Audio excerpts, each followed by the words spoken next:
It's the Wilk Report. I'm Michael Wilk, coming to you from Cleveland, Ohio, with an epic review of an epic movie, Alita Battle Angel. And this film is directed by Robert Rodriguez, produced by James Cameron, who co-wrote it with Leda. I'm going to try and pronounce this. Kalagridis, stars Rosa Salazar as Alita, an amnesiac cyborg girl who sets out to learn about her destiny after she awakens in a new body with no memory of who she is. Christoph Waltz plays Dr. Dyson Ito, a cyborg scientist and part-time bounty hunter, and also Alita's father figure. Keenan Johnson is Hugo, Alita's love interest, who's a scrap dealer who secretly jacks cyborgs for body parts with his gang in order to save money to go to this city in the sky called Zalem. Jennifer Connelly is Dr. Sharon, Ito's estranged ex-wife, and also a master cyborg engineer who works for Vector. Vector, played by Mahershala Ali, is an influential entrepreneur with criminal connections who rigs a game called Motorball, which is basically a rollerball on steroids, played by cyborgs. It's kind of like this Death Race 2000 kind of thing. So, he's corrupt and gets people to do his dirty work for him. You've also got Jackie Earl Haley, almost unrecognizable as Gerwishka. He's this huge cyborg criminal who works for the real master villain in the movie, named Nova, who's like this immortal mad scientist and basically the big bad who primarily hacks into people and uses them as his puppets to speak through. He does this to Vector quite frequently, more than Vector is really comfortable putting up with. Does it with Gerwisha, but his main body is actually played by Edward Norton. We also get Michelle Rodriguez, almost unrecognizable as a character told in flashback. This movie is not without its flaws. It is adapted from both the manga and the anime from roughly about 30 years ago. And the movie starts off with the Sky City, Zalem. It is the last Sky City after a major battle between Earth and Mars 300 years prior, where Mars basically invaded Earth, decimated the planet, destroyed all but one of the great sky cities, and then basically was either left or was driven off. But they used cyborg warriors in order to do the fighting. So this war is called the Fall, or the Great War, and so Zalem is a city in the clouds, and directly below it is Iron City, which is basically where they have the factories, the farms, where all the rejects of society are centered, and they do all the menial work that the people in Zalem can't be bothered to do themselves, because they're basically the peasant class. And so Dr. Dyson Ito is a cyborg doctor. Basically, he patches cyborgs back together, or humans who are previously whole but they lost body parts or whatever. He gives them cybernetic parts, and he'll work for little or no pay. One patient,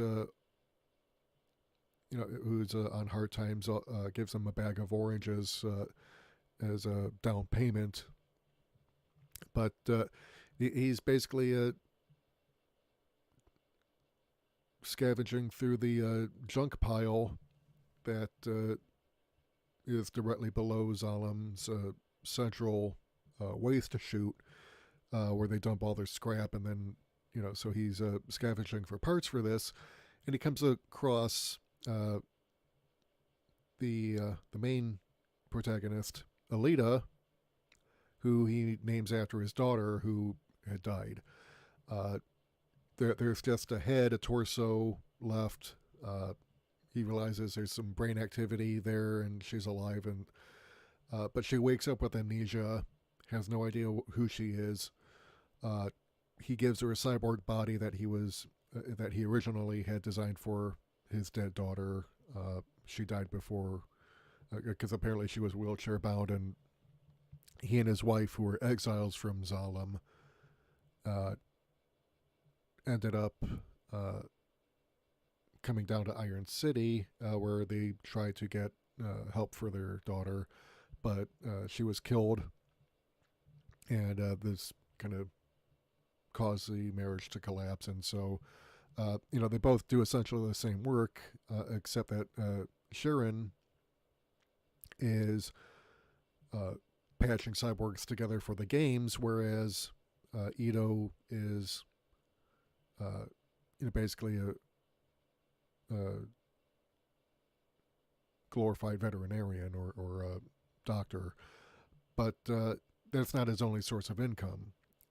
It turns out he's also a type of bounty hunter called a hunter warrior, who brings in criminals.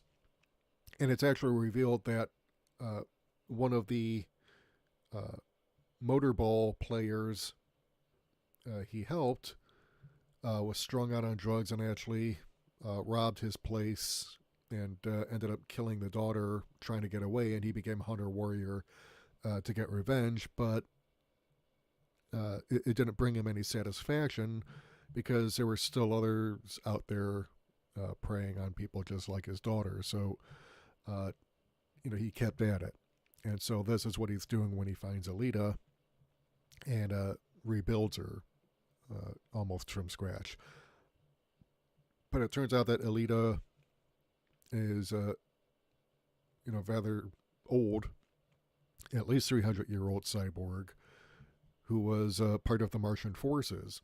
And for some reason, she was in Zalem trying to carry out her original mission, which was to basically destroy the last human sky citadel. And obviously failed in that mission. She was cast down, broken, left for dead, and Ito's the one who finds her and puts her back together. So, like I said, I mean, there are parts of it I thought were pretty weak. There's a scene. First of all, Alita discovers what Ito does when she follows him out at one night, and they're ambushed by these 3 cyborg serial killers led by Gruishka, who's a former motorball player, fell from grace, and now he's reduced to preying on people. And Ito's injured during the fight. Alita, something snaps in her, and she just goes on the attack, kills 2 of them, and severely damages Gruishka using this martial art called Panzerkunst that's exclusive to this specific type of cyborg. And it turns out Ito, kind of knows something about this, not from firsthand experience, but so basically after this battle, Alita wants to become a hunter warrior. Ito says, look, that's not why I rebuilt you. All you have to do is just, sit there and look pretty, basically. Alita, befriends Hugo earlier in the film in order to kind of like maybe help her recover some more of her memories. Hugo takes her to this downed Martian spaceship, which, again, does activate something in her. She manages to get to the command center, which is partly underwater because it's down inside this lake. So she goes inside, finds this advanced cyborg body that she brings back, and Ito recognizes it as a specific type of cyborg body called a berserker, which is a sort of shock troop for the United Republics of Mars, or ERMS warriors. So and and it's basically, what makes her such a badass when she later dons it. But he initially says, "Look, I'm not gonna go ahead and install you into this. I mean, I didn't rebuild you to make you into a weapon. All right, so she decides, okay, I'm going to register as a hunter warrior, and then she and Hugo go to this bar where hunter warriors hang out, and this is where one of the weak spots in the movie takes place, because she tries to get the other hunter warriors to help her take down Gruishka because he vowed revenge when she sent him packing, but at that point he is not really considered much of a threat, though, and it seems like, wait a minute, I'm not feeling it here, because the movie spent no time up to this point building him up as anything to be worried about. But she's in this bar trying to, not even a rookie. She's just registered like literally a few minutes before and hasn't even gotten any kills. And so the hunter warriors basically laugh it off because there's no bounty out on this guy. He's a nobody. So why would they agree to help a newbie take someone down who's not even considered a threat? And then there's this hunter warrior named Zapan, who's kind of a pretty boy cyborg, psychopath and narcissist, who kind of triggers her fighting skills, and so she proceeds to beat the living crap out of him and just about everyone else in the bar, until Ito arrives to try and intervene and kind of say, look, hey, guys, calm down, or I'm not doing any more free repairs on you. And that was actually a pretty brilliant line. But suddenly Gruishka shows up, challenges Alita to a duel, revealing that he's been sent by his boss and Zalim's technocrat overlord Nova to take her down. And,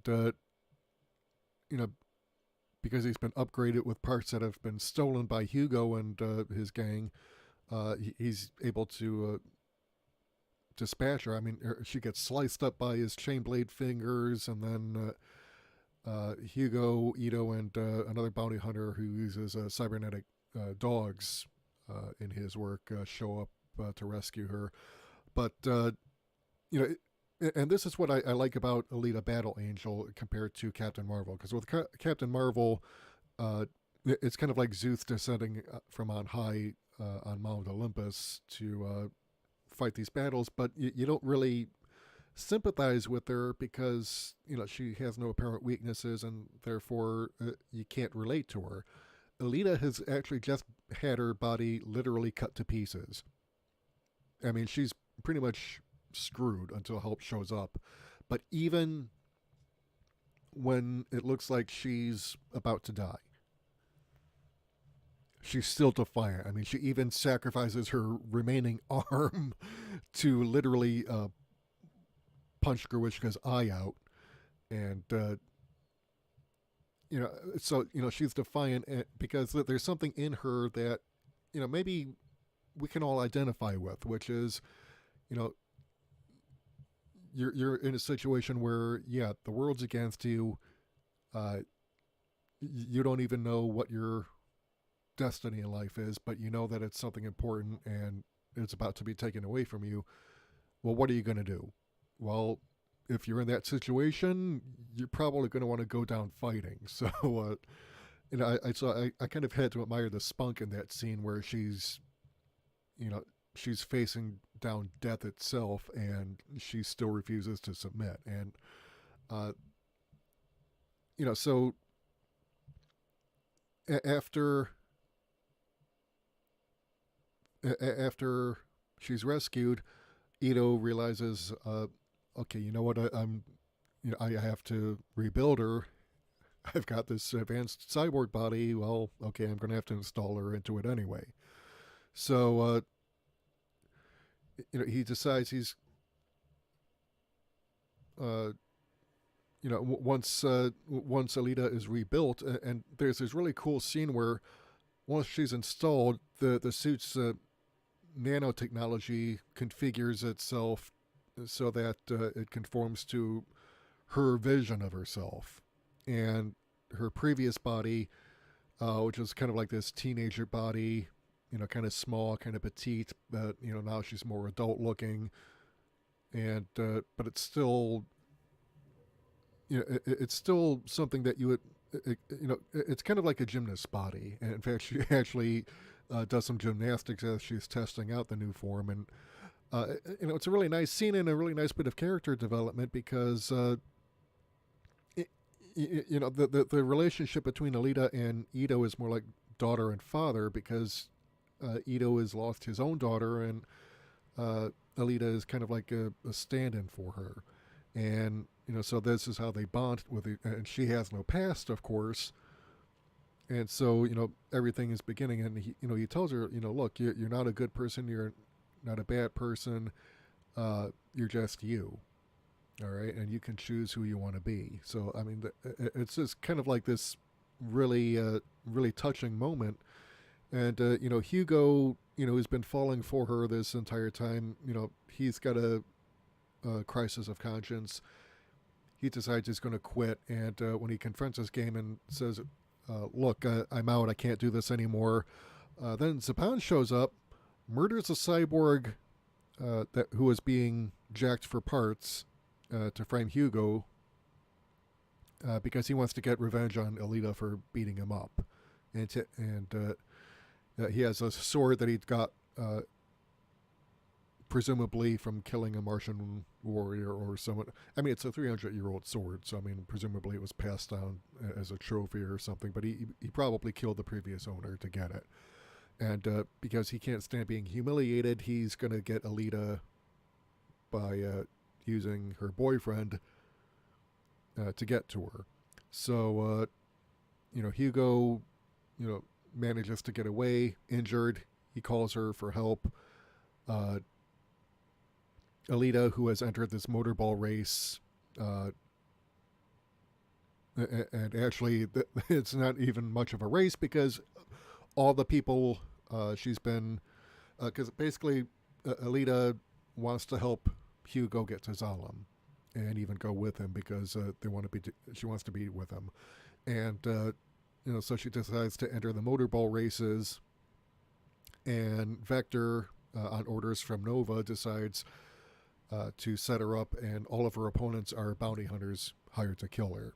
And what I really liked about this, and it's also, again, it's kind of a weak part, but it serves its purpose pretty well, in that the attempts by the cyborgs to kill her, and ultimately all they do is slow her down and keep her from getting to Hugo in time to fully rescue him.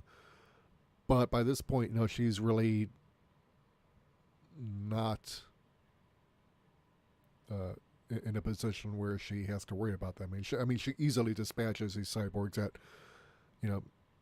several of whom are easily a match for Gruishka in terms of their ability to kill her in her previous body. But now that she's been upgraded with this new cyborg body, she's pretty much unstoppable.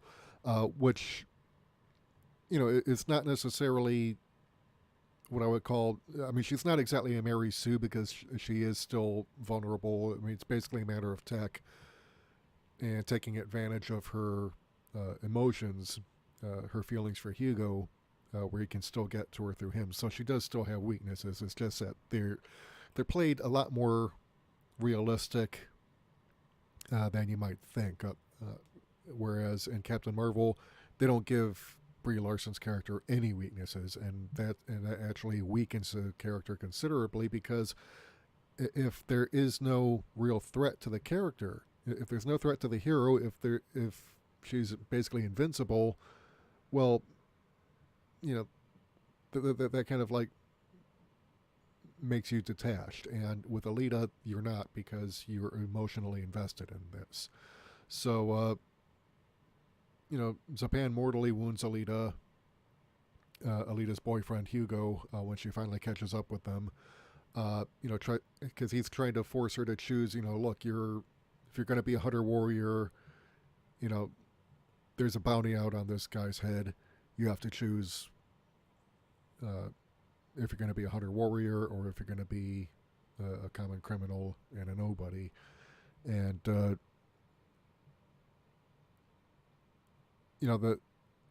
so Zapan is basically, he turns out to be a real psychopath, and so he basically sets her up for this choice. Either kill Hugo herself or let Zapan finish him off. Either way, she's going to end up losing the man she loves, and that's going to be his revenge. But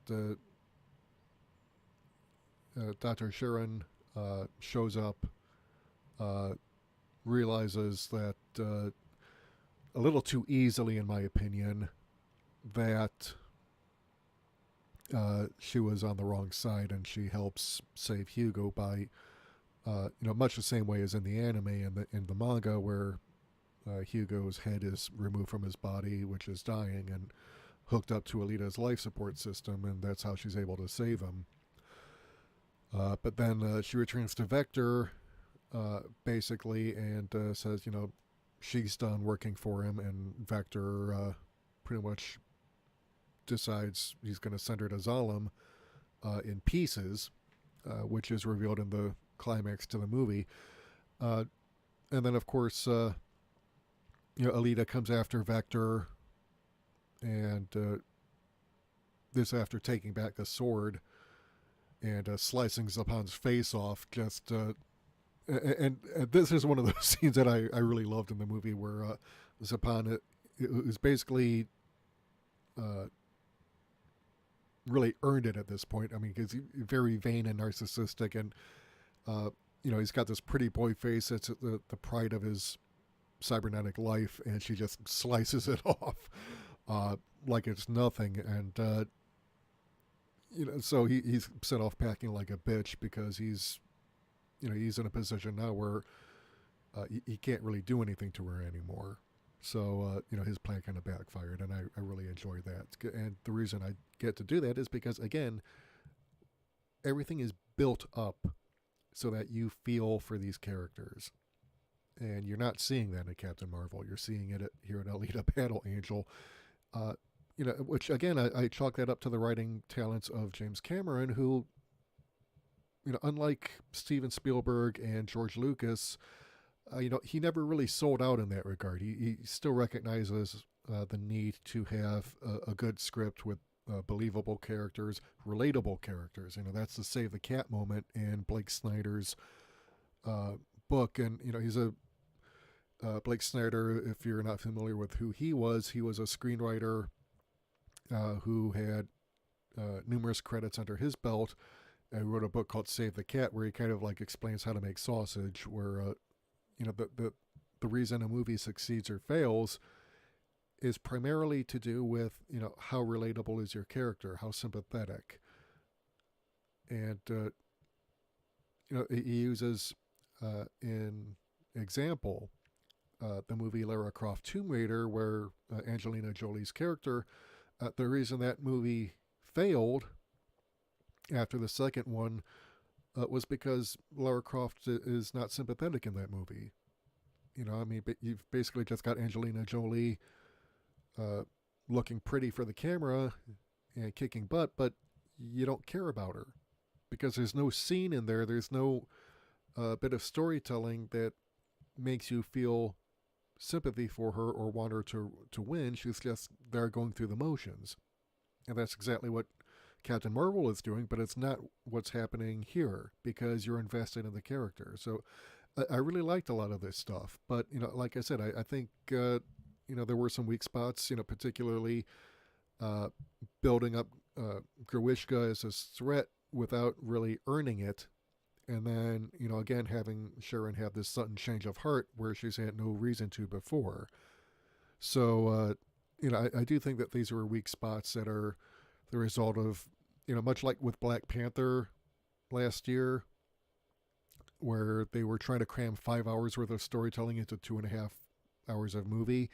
We kind of have that here, and I think that is, again, a weak spot where you're sacrificing so much needed storytelling in favor of some of the special effects shots, which don't get me wrong, they look pretty decent, but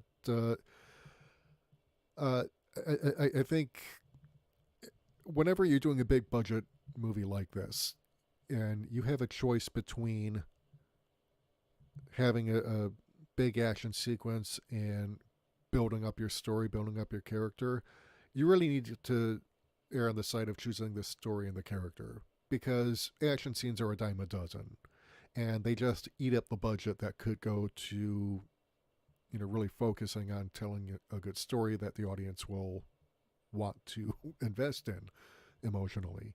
So those are my opinions. Let me know what you think in the comments. If you like the movie, if you didn't like it, I want to hear why. If you want to help support the channel, head over to our Patreon page or subscribe to our page. Become a donor. Get the rewards listed in the sidebars so we can help keep the lights on and bring you more content. We want to review Cobra Kai Season 2 that's coming up. We want to review some of the shows that are coming out on Netflix and Hulu. And, stuff like that is going to cost money. So, we do appreciate your support. And if you like what you hear and you want to hear more, hit the subscribe button and the bell icon to receive notifications whenever we upload new content. This is Michael Wilk for The Wilk Report saying until next time, take care, good night, I'm out of here.